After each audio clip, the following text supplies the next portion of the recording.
આકાશવાણી અમદાવાદ વડોદરા પ્રાદેશિક સમાચાર સિમ્પલ ઠક્કર વાંચે છે. સૌપ્રથમ મુખ્ય સમાચાર.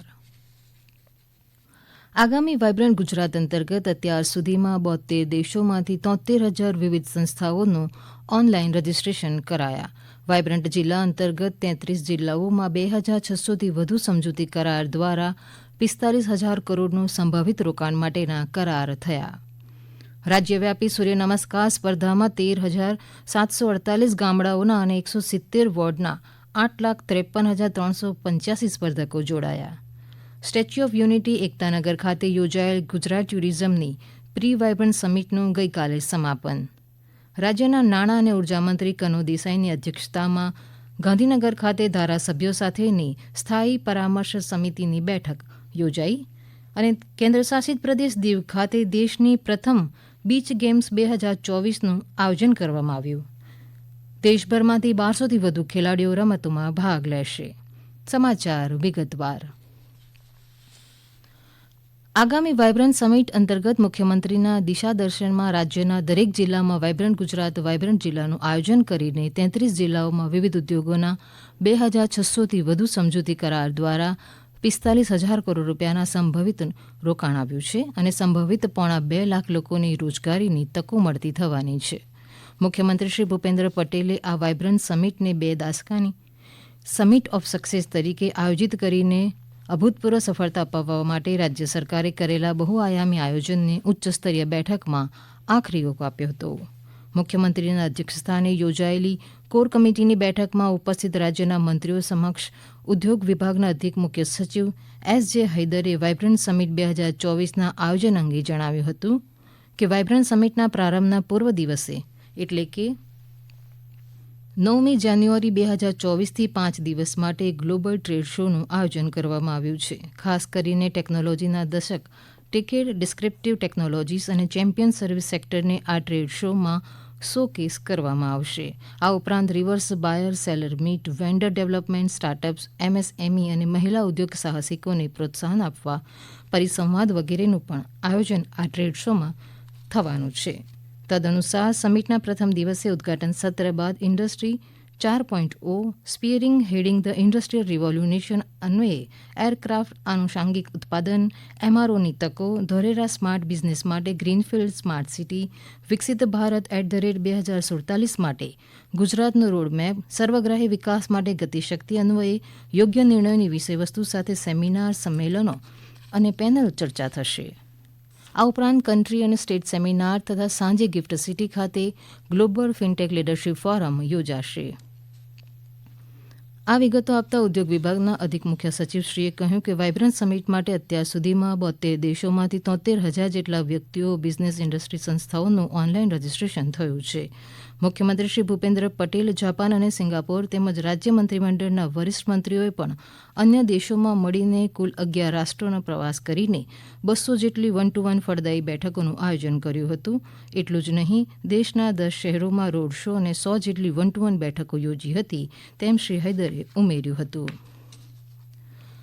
રમતગમત, યુવા અને સાંસ્કૃતિક વિકાસ વિભાગના મંત્રી હર્ષ સંઘવીએ ગઈકાલે અમદાવાદના સંસ્કારધામ ખાતેથી રાજ્યવ્યાપી સૂર્ય નમસ્કાર સ્પર્ધા 2023-24નો આરંભ કરાવ્યો. આ પ્રસંગે શ્રી સંઘવીએ કહ્યું કે દેશ અને દુનિયામાં પહેલીવાર કોઈ રાજ્યમાં આટલા મોટા પાયે સૂર્ય નમસ્કાર સ્પર્ધા યોજાઈ રહી છે. આ સ્પર્ધાના રાજ્યકક્ષાના વિજેતા સ્પર્ધકને 2024ના નવા વર્ષના પ્રથમ દિવસના પહેલા સૂર્યકિરણના સમયે મોઢેરાના સૂર્ય મંદિર ખાતે સૂર્ય નમસ્કાર કરવાનો અવસર પ્રાપ્ત થશે.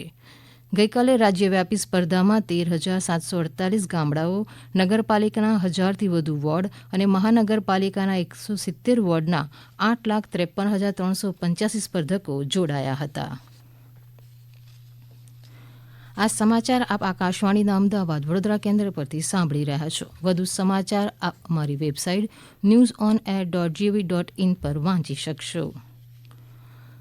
સ્ટેચ્યુ ઓફ યુનિટી એકતાનગર ખાતે યોજાયેલ ગુજરાત ટુરિઝમની પ્રી વાયબ્રન્ટ સમિટનું ગઈકાલે સમાપન થયું. આ સંમેલનમાં કાર્બન ન્યુટ્રાલિટી કરીને એક નવો માપદંડ સ્થાપિત કરવામાં આવ્યો છે.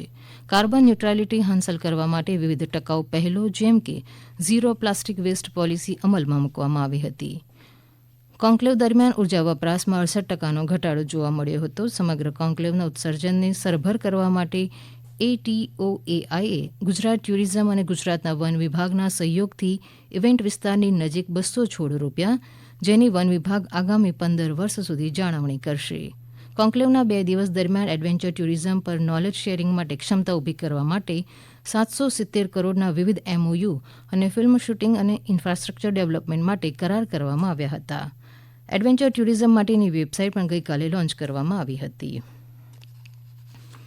અત્રે ઉલ્લેખનીય છે કે ગુજરાત પ્રવાસન નિગમના સહયોગથી adventure tour operators association of India દ્વારા 15મા વાર્ષિક એડવેન્ચર ટુરિઝમ કન્વેન્શન 2023નું આયોજન કરવામાં આવ્યું હતું.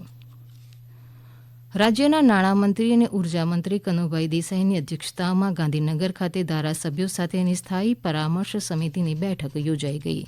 બેઠકમાં મંત્રીએ કહ્યું કે રાજ્યના વિવિધ કારણોસર ખોરવાતી વીજળી પુનઃ કાર્યરત થઈ શકે તે માટે રાજ્ય સરકાર આકસ્મિક સેવા ટૂંક સમયમાં શરૂ કરશે. જે રીતે હેલ્થ ઇમરજન્સી સમયે લોકો માટે 108 નંબરથી એમ્બ્યુલન્સ આવે છે, તેવી જ રીતે ટોલ ફ્રી નંબરથી વીજળી પુનઃ કાર્યરત કરવા માટે પણ ટીમ ઘટના સ્થળે પહોંચશે. આ ઉપરાંત રાજ્યના નાગરિકો પોતાના વીજ પ્રશ્નો પણ ખૂબ જ સરળતાથી ઓનલાઈન રજીસ્ટ્રેશન કરી શકશે, તેમ મંત્રીશ્રીએ ઉમેર્યું હતું. આ ઉપરાંત બિપરજોય વાવાઝોડા સમયે રાજ્ય સરકારે આપેલા સૂચન મુજબ દરિયાકાંઠાના વિસ્તારમાં અંડરગ્રાઉન્ડ કેબલિંગનું કામ પણ ટૂંક સમયમાં પૂર્ણ કરવામાં આવશે, તેમ મંત્રીશ્રીએ ઉમેર્યું હતું. આ બેઠકમાં ધારાસભ્યો દ્વારા વિવિધ પ્રશ્નો રજૂ કરવામાં આવ્યા હતા. ઉર્જામંત્રીએ તમામ પ્રશ્નોને સત્વરે ઉકેલ લાવવા સંબંધિત અધિકારીઓને સૂચનાઓ આપી હતી. સાથે જ મંત્રીશ્રીએ ગામતળ સિવાય છૂટાછવાયે વસતા લોકોને વીજ પુરવઠો પૂરો પાડવા માટે વિચાર વિમર્શ કરવા જણાવ્યું હતું. કેન્દ્ર શાસિત પ્રદેશ દીવ ખાતે બીચ ગેમ્સ 2024નું આયોજન કરવામાં આવ્યું છે. ભારતમાં મલ્ટી સ્પોર્ટ્સ બીચ ગેમ્સનું પહેલીવાર દીવ ખાતે આયોજન કરવામાં આવી રહ્યું છે.